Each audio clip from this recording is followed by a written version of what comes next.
జై భీమ్ మిత్రులారా, జోగులాంబ గద్వాల జిల్లా ఐజా మండలం ఉత్తనూరు గ్రామంలో నిరుపేద దళిత కుటుంబాలకు చెందిన వీరు కూలీ కష్టం చేసే బతికే వీళ్ళు ఈరోజు ఇటుకలు బట్టి పెట్టుకొని ఉత్తనూరు గ్రామంలో మరి నివాసం ఉంటా ఉన్నారు. వీళ్ళు పొట్టకూటి కోసం వీళ్ళంతా లేబర్ కార్మికులు. వీళ్ళు రోజు పని చేస్తేనే ఒక 200, 300, 400 వస్తే మరి అది అన్నం తిని బతికే కుటుంబం ఇది. ఆ పైసలతో ఈరోజు ఈ గ్రామానికి చెందిన కొందరు వ్యక్తులు, మరి ఎవరు ఆయన పేరు ఉప సర్పంచ్ అంట, వాళ్ళు వచ్చి వీళ్ళని ఇబ్బంది పెడతా ఉన్నారు. మరి ఇటుకల బట్టి ఏ దానికి హానికరం కాదు, ఏ దానికి ఇబ్బంది కాదు. మరి నోటీస్ ఇచ్చి కొన్ని రోజులు ఆపాల్సి ఉంటుంది. ఒక 15 రోజుల 20 రోజుల టైం పెట్టుకొని మీరు కాల్ చేస్తారా, మరి ఏందనేది గ్రామ పంచాయతీకి పిలుచుకుంటావా, మరి ఊర్లో పెద్ద మనుషులతో మాట్లాడతావా, తీసుకొచ్చి మాట్లాడి అప్పుడు మీరు అక్కడి నుండి ఇబ్బంది అయితే పూర్తిగా చెప్పాలా వీళ్ళకు. ఇప్పుడు పని చేసుకునే టైంలో వచ్చి ఇలా ఇబ్బంది పెట్టడం అనేది కరెక్ట్ కాదు.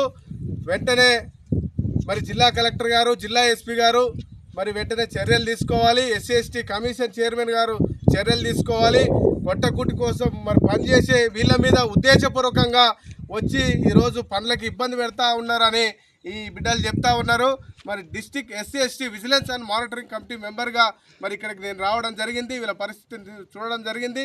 బీమార్ మినిట్ కూడా వీరి సమస్యను తెలుసుకోవడం జరిగింది.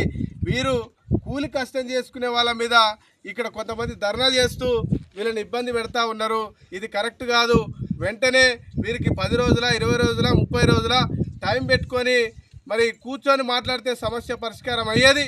ఈరోజు వీళ్ళని ఆ ఇటుకల బట్టి దగ్గర ధర్నా కూర్చొని మరి ఇటుకల పని చేసుకొని ఇవ్వకుండా ఇబ్బందులు పెడతా ఉన్నారు. మరి వేరే కేసులు కూడా ఉద్దేశపూర్వకంగానే వచ్చి ఆ కేసులు రాజీ అయితేనే మరి మీరు పని చేసుకోవచ్చు అనే ఒక లోపల ఒక ఉద్దేశపూర్వకంగానే జరుగుతుందని మరి వీళ్ళు చెప్తా ఉన్నారు. వెంటనే దీని మీద జిల్లా ఎస్పీ గారు చర్యలు తీసుకోవాలని ఈ సందర్భంగా బీమార్మి నుండి మేము డిమాండ్ చేస్తూ ఉన్నాం. వీరికి న్యాయం చేయాలి.